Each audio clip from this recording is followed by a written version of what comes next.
22 लाखाहून अधिक विद्यार्थ्यांचं भविष्य, एक परीक्षा आणि देशभरात गाजला नीट पेपर लीकचा मोठा स्फोट. नमस्कार. नीट यूजी 2026 परीक्षा 3 मे रोजी झाली.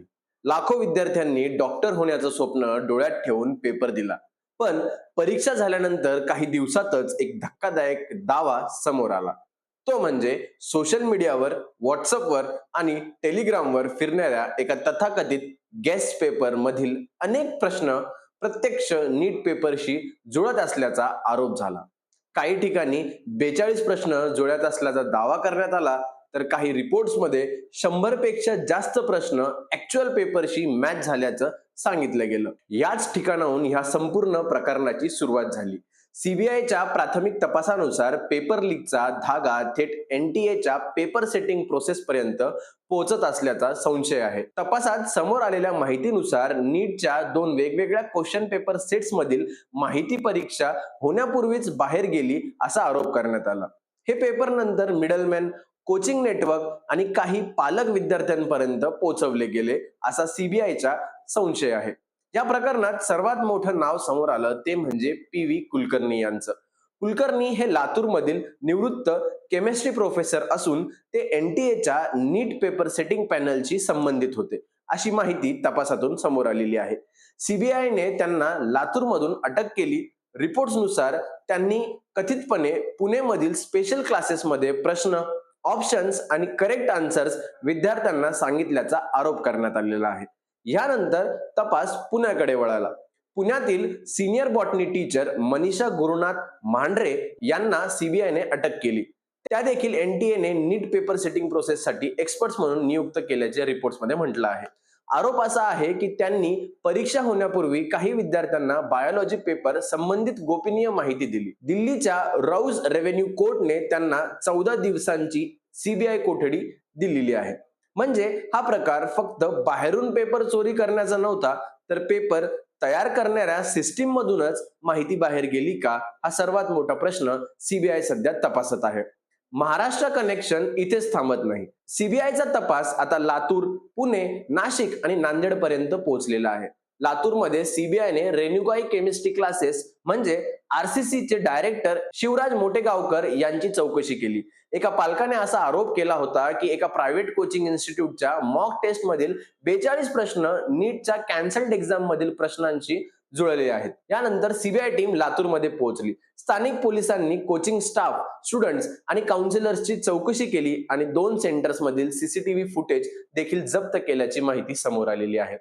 नाशिक मधून शुभम खैरनार नावाचा BA-MS स्टुडंटचं नाव समोर आलंय. रिपोर्टनुसार त्याच्यावर लीक्ड पेपर्स खरेदी करून पुढे विकण्याचा आरोप करण्यात आलेला आहे. काही वृत्तांमध्ये हा पेपर 10 लाख रुपयांना खरेदी करून 15 लाख रुपयांना विकल्याचा दावा करण्यात आला आहे. या अँगलमुळे महाराष्ट्रामधून इतर राज्यांपर्यंत सुद्धा पसरला आहे. तपासात जयपूर, गुरुग्राम, नाशिक, पुणे, लातूर, नांदेड अशा अनेक शहरांची नावं समोर आलेली आहे. सीबीआयने काही पालकांची चौकशी केली असून संशय असा आहे की काही पालकांनीच आपल्या मुलांसाठी लीड पेपर मिळवण्यासाठी लाखो रुपये दिले. नांदेडमधील एका बिझनेसमॅनच्या कुटुंबाचीही चौकशी झाल्याची माहिती समोर येत आहे. या संपूर्ण प्रकरणात आणखीन एक महत्वाचा आणि ट्विस्टिंग पॉइंट म्हणजे राजस्थान कनेक्शन.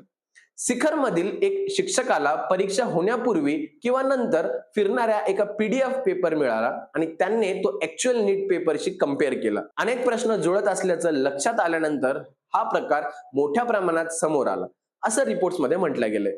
पेपर लीकचा आरोप गंभीर होत गेले, विद्यार्थ्यांमध्ये संताप वाढत गेला, देशभरात प्रोटेस्ट सुरू झाले आणि अखेर एनटीएने 3 मे रोजी झालेली नीट यूजी 2026 परीक्षा रद्द केली.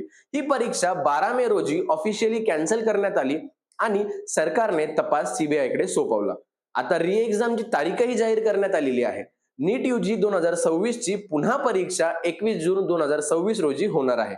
म्हणजे लाखो विद्यार्थ्यांना पुन्हा एकदा तयारी करून परीक्षा द्यावी लागणार.